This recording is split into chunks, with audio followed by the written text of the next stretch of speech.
bienvenue. On commence par un texte. Et alors aujourd'hui, pour commencer la soirée dédiée à l'éditeur Anna Karcis, on va vous lire un extrait du Voyage à Visbeck. Jugez, vous tous qui m'écoutez, si jamais son image s'était montrée à moi avec plus de charme. On venait de me conduire en prison.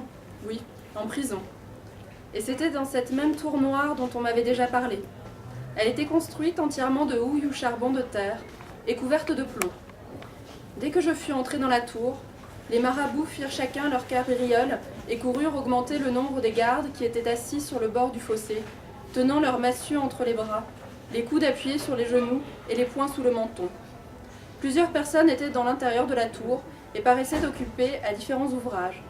L'un écrivait avec un morceau de plomb sur un linge qui était étendu devant lui, l'autre roulait en forme de tuyaux des lames de plomb, qu'il joignait et comparait ensuite les uns aux autres.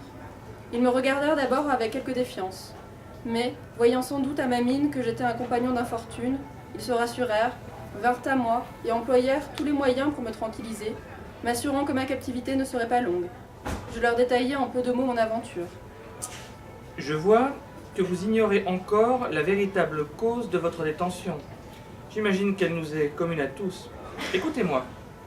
Comme il allait commencer, une profonde obscurité remplit soudain l'intérieur de la tour.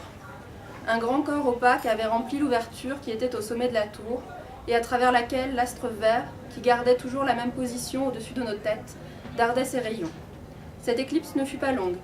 Je vis bientôt que ce corps opaque n'était autre qu'une grande corbeille qui descendait vers nous. Dès qu'elle fut à notre portée, nous la visitâmes. Elle contenait notre nourriture et plusieurs grandes lames de plomb dont la vue fit beaucoup plus de plaisir à mes confrères que celle de ceux qui devaient servir à leur repas. On se saisit du plomb avec empressement, on s'arrangea pour dîner. La corbeille remonta au haut de la tour et, tandis que nous dînions, celui qui voulait nous raconter son histoire la commença dans ces termes. Je m'appelle Smorzando. L'Italie m'a vu naître. Tous les soins que mes parents se donnèrent pour mon éducation se portèrent vers l'exercice de cet art enchanteur qui sut attendrir autrefois les sauvages habitants des forêts et les monstres du Tartare en faveur du chantre de la Thrace. Il leur en coûta beaucoup, et à moi, pour me faire parvenir à quelques célébrités. J'avais parcouru avec succès les principales villes d'Italie. Je traversai la Calabre et j'arrivai à Messine, à cette époque fatale où un tremblement de terre engloutit une partie de cette ville. Depuis longtemps exposé au plus grand malheur, il m'avait été impossible de prendre le moindre repos. Épuisé de fatigue et succombant au sommeil, je m'étais jeté tout habillé sur un lit lorsque, réveillé en sursaut par un vacarme épouvantable, je me trouvais enseveli sous les ruines de ma maison. Quelques poutres s'étaient croisées au-dessus de moi en tombant et m'avaient empêché d'être écrasé, mais une horrible crevasse s'était ouverte dans la terre, au-dessous de mon lit. Il y entra tout entier. Je traversai ainsi toute l'épaisseur de la terre, sans me faire le moindre mal, et j'arrivai dans un monde nouveau. Mon lit s'arrêta en sortant de terre, et cette secousse me renversa au pied d'un joli acacia. Je me relevai encore étourdi de ma chute, mais à peine eus-je fait quatre pas que je l'ai donné du front contre le timon d'un chariot qui venait à moi, et je fus renversé une seconde fois avec un œil poché. En revenant à moi, je me trouvais sur le chariot, au milieu d'un groupe de nymphes qui toutes s'empressaient à me secourir. Je leur témoignais combien j'étais sensible aux soins qu'elles m'avaient rendus. Je me demandais à mon tour de quelle manière je pouvais leur être utile, car j'avais remarqué une grande inquiétude sur leur physionomie. Et un certain désordre qui régnait partout me faisait assez entrevoir que la crainte entrait pour quelque chose dans l'objet de leur voyage.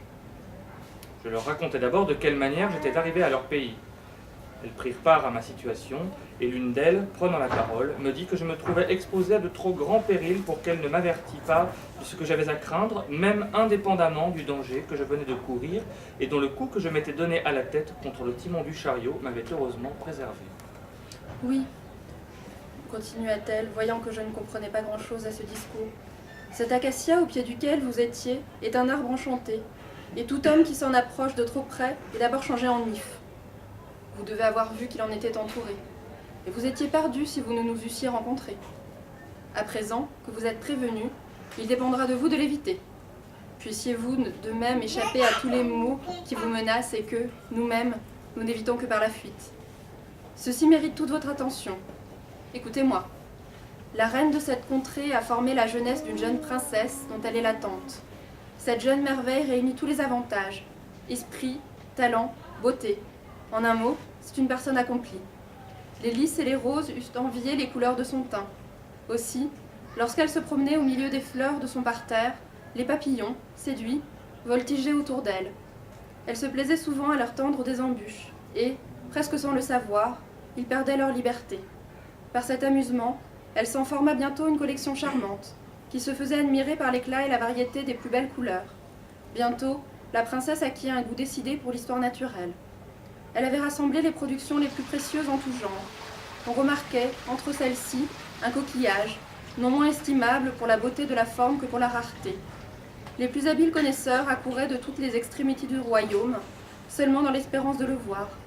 La plupart s'en retournaient en disant des merveilles, pour ne pas avoir l'air d'avoir fait un voyage inutile. Il n'y avait pas de moyen qu'ils ne missent en usage pour se procurer cette satisfaction.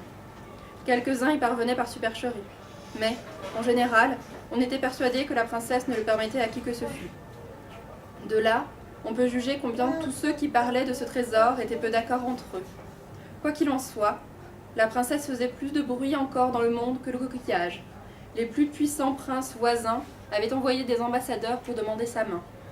Mais les intrigues du favori de la reine, qui la réservait à un de ses parents, avaient éludé ces demandes sous 1000 prétextes différents, lorsque le roi, ennuyé de tant de répétitions, avait pris le parti de consulter un oracle pour savoir qui devait être l'époux de la princesse. On courut au temple. L'oracle, qui était prudent, ne répondit rien.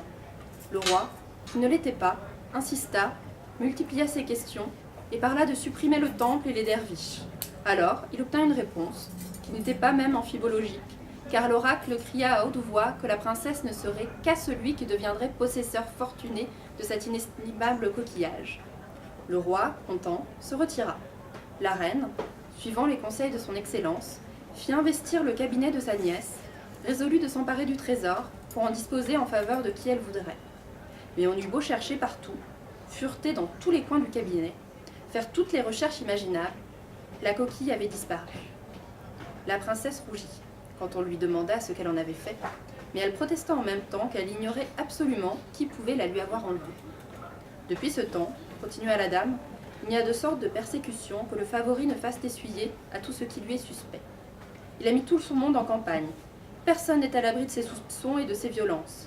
Chaque étranger qui arrive, il le prend pour un émissaire des princes voisins, et il est aussitôt mis en prison. Voilà le sort qui vous attend indubitablement. Les gens qui l'emploient exercent la plus insupportable tyrannie. Ils ne respectent ni l'âge, ni le sexe, ni le lieu. Voyez à quels maux nous sommes exposés. Aussi, l'émigration devient chaque jour plus considérable. Nous avons été trop heureuses de pouvoir nous enfuir tout ensemble sur ce chariot. Ici, des cris perçants interrompirent la narration de la dame. On va s'arrêter là. Alors, on s'arrête peut-être un peu brusquement au milieu de cette histoire, mais en fait, il n'y a pas d'autre moyen que de s'arrêter un peu brusquement au milieu de cet ouvrage, puisque c'est une succession d'histoires qui n'ont pas toujours de fin et pas toujours de réel aboutissement.